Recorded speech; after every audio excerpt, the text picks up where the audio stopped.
saya mohon maaf yang sebesar-besarnya. Dan nantinya bila mana sudah selesai bulan suci Ramadan, artinya kita sudah kosong-kosong, tidak kembali ke awal lagi. Mulai besok kita ibaratnya sudah tidak ada dosa lagi. Oke, dimaafkan nggih? Yes, mudah-mudahan selama 3 hari ini apa yang saya sampaikan ada manfaatnya dan bisa kita amalkan dalam kehidupan kita sehari-hari. Sekali lagi banyak tutur kata yang kurang berkenan di hati Bapak Ibu guru khususnya dan siswa-siswi semuanya, mohon maaf yang sebesar-besarnya. Saya akhiri, billahi taufiq wal hidayah. Wassalamualaikum warahmatullahi wabarakatuh.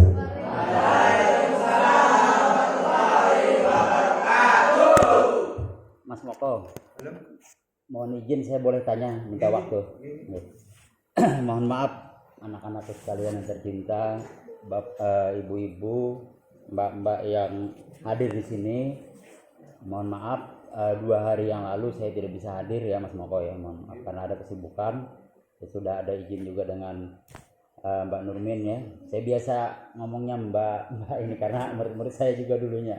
Jadi tidak biasa saya menyebut ibu ya Mas Moko ya, makanya Mas Moko pun saya jarang menyebut bapak ya, karena lebih akrab seperti itu, kecuali mungkin pada momen-momen tertentu mungkin yang mengharuskan ya. Begini mohon izin waktunya ya Mas Moko selaku narasumber ataupun ustadznya. Di sini juga saya lihat anak-anak ya, terutama yang laki-laki kayaknya sedikit orangnya, mungkin entah kalau hari pertama hari kedua ya Bu Nurmin ya. Melorot ya. Saya lihat sih, saya pantau di grup itu ada memang foto-foto dari Bu Siti ya. Jadi alangkah baiknya di sini harusnya memang kalian, karena ini bahasanya kewajiban kalian sebagai siswa ya. Intinya walaupun Bapak Ibu guru harusnya memang hadir juga untuk menyemangati ya. Nah, tapi kan namanya Bapak Ibu mungkin ada kesibukan, dan anak-anak yang saya ajar pun tahu persis lah saya bagaimana saya mungkin ya kesibukan, karena dari beberapa tahun yang lalu pun saya minta pensiun dini, tidak dibolehkan oleh pihak dinas ya. Jadi sebenarnya supaya tidak jadi persoalan ya di masyarakat, karena kadang-kadang saya datang telat, tapi tetap datang sih biasanya, saya cuma kan sering seperti itu Mas Moko. Jadi mungkin alasannya ini agak melenceng sedikit cerita ya, kenapa memang tidak ini ya, intinya adalah bahasanya saya selalu mengingatkan ke anak-anak semua, karena penting masalah agama. Sebelum kita melakukan pesantren kilat pun hari Sabtu ya Bu Nurmin terakhir ya, kita bahwa hari Senin akan ada, itu sudah saya sampaikan. Perilaku diperbaiki, saya bilang kan, selama bulan Ramadan, bukan hanya bulan Ramadan saya bilang kan. Terus juga apapun dari Bapak Ibu guru yang kurang bagus, yang kurang baik perilaku, jangan ditiru. Nah, seperti itu saya ingatkan. Nah, pada kesempatan ini saya juga kemarin juga saya mengingatkan, dan kali ini juga mengingatkan karena waktu kita ini mungkin hari ini terakhir ya Bu Siti ya, Bu Nurmin ya.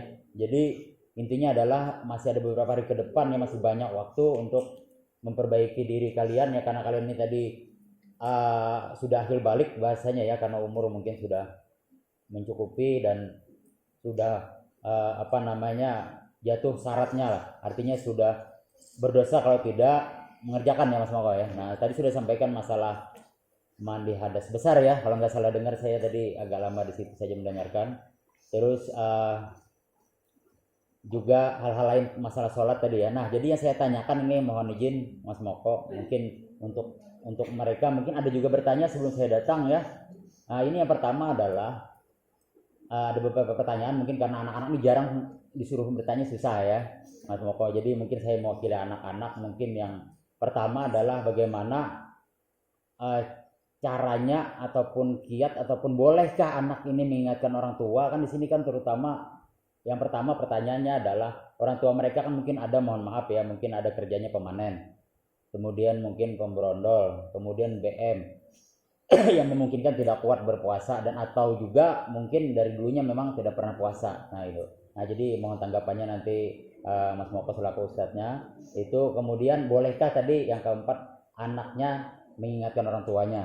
Nah, itu pun ada dua juga, orang tua kan ada pemarah, ada juga yang menerima, ada juga mungkin langsung sadar ya, karena nanti tolong diterangkan. Terus pertanyaan yang kedua Romawi, mungkin pakai Romawi saya ya. Kedua Romawi karena itu tadi 1 2. Jadi yang kedua Romawi adalah bagaimana hukumnya anak-anak itu kan, ini kan saya tahu persis lah anak-anak ini karena saya orang jalanan, jadi saya tahu ada mungkin yang janji dengan temannya karena ada HP, WA, boy kita jalan yuk ke menara waktu puasa misalnya ya. Terus itu mohon izin Mas Moko untuk menerangkan pas puasa bagaimana, apakah apa yang dilakukan pada waktu jalan itu dan apa hukumnya, karena ini pasti ada yang melakukannya. Nah, makanya saya tanyakan. Jadi mungkin pada hakikatnya adalah bolehkah, karena di masyarakat di sini kan kebanyakan terutama saya mengingatkan berkali-kali juga di kelas, jangan malu tidak punya pacar, saya bilang. Jadi malulah untuk tidak berprestasi, harus betul-betul prestasi yang dikejar, sekolah yang dikejar, bukan pacaran yang dikejar ya. Bukan SMP itu bukan disingkat sekolah mencari pacar ya Mas Moko ya, atau SMA sekolah bikin anak ya. Ini saya vulgar sih, saya biasa vulgar menyebut apa-apa itu, karena dalam bahasa Indonesia harus memang seperti itu ya, karena supaya paham.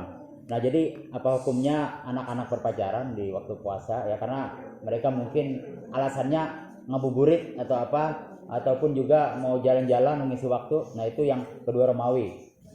Mungkin gak dicatat pun mungkin saya yakin sampean ingat lah, mungkin kalau gak ingat anak-anak mengingatkan. 3 Romawi adalah ada anak-anak terutama laki-laki nih ya, mungkin dia karena panas dan mungkin ada suka berenang, langsung karena mendinginkan atau apa bahasanya langsung cebur-cebur terus ke kali mana, atau ada kali mungkin di sini ya, atau mungkin ada kolam atau apa, di situ dia sering menyebur karena panas katanya, harinya belum puasa. Nah, itu apa hukumnya ya. Kemudian yang keempat, yang terakhir ya, karena banyak sih pertanyaan saya tapi cukuplah karena harusnya sudah selesai. Yang keempat adalah bagaimana kira-kira kita apakah ciri-ciri ataupun bagaimana kita mendapatkan Lailatul Qadar. Nah, itu saja mungkin, mohon izin Mas Moko, terima kasih atas waktunya. Saya ucapkan wassalamualaikum warahmatullahi wabarakatuh.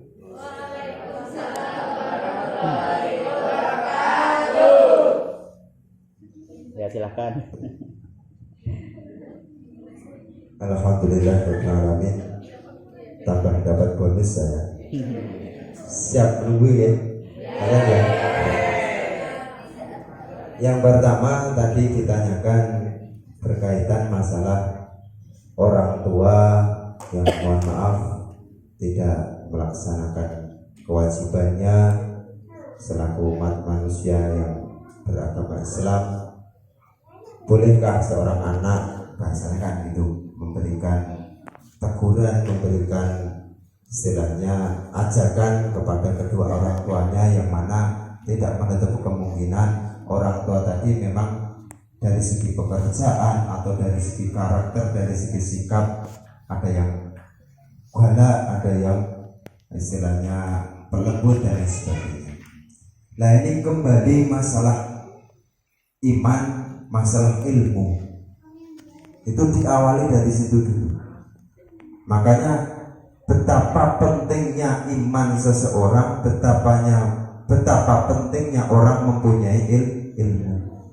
Jadi kalau iman dan Islam itu sudah tertanam kuat dalam diri kita selaku umat manusia yang berkeyakinan kepada Allah Subhanahu wa taala, kepada Rasul dan lain sebagainya, saya yakin pasti seberapa berat apapun pekerjaan ataupun kesibukan yang dilakukan orang tua, pasti tidak akan meninggalkan kewajiban-kewajiban yang dibebankan sebagai manusia yang beriman, manusia yang bertakwa kepada Allah dan Rasulnya. Nah, masalah itu berkaitan masalah anak siswa yang istilahnya menegur, mengajak orang tuanya untuk selalu berpuasa atau sholat dan sebagainya, itu asalkan caranya baik ya, asalkan caranya baik, tidak menyinggung perasaan orang tua, justru malah amat sangat dianjurkan. bukan menggurui, bukan ya, mohon maaf. Kalian misalnya sudah biasa sholat 5 waktu terus mengatakan Pak sholat ngerokok, nah jangan langsung istilahnya langsung difonis seperti itu, enggak. Ya kasih pengertian betapa pentingnya masalah sholat. Nah kalau masalah puasa, ya ini kembali yang namanya puasa, tahu sendiri daerah kita adalah pekerjaan yang amat sangat berat. Manen, meruning, BM itu pekerjaan yang luar biasa. Seandainya saya mengalami itu, saya yakin ada kemungkinan ya tetap tidak berpuasa. Nah, ini solusinya bagaimana? Ya satu, dikembalikan ke iman tadi. Yang kedua, kalau itu memang tidak mampu, tidak kuat, dalam artian dia harus mencukupi kebutuhan keluarganya dengan cara seperti itu, ya mau gak mau, artinya tetap meninggalkan puasa demi untuk keluarga. Tapi seandainya itu bisa diminimalisirkan atau caranya bisa dirubah sistemnya, misalnya karena ini puasa, ya silakan. Tapi puasanya tetaplah lanjut. Makanya kemarin ada yang mengatakan gini, puasa itu wajib, ya kan? Puasa itu wajib. Mencari nafkah itu kewajiban. Kewajiban.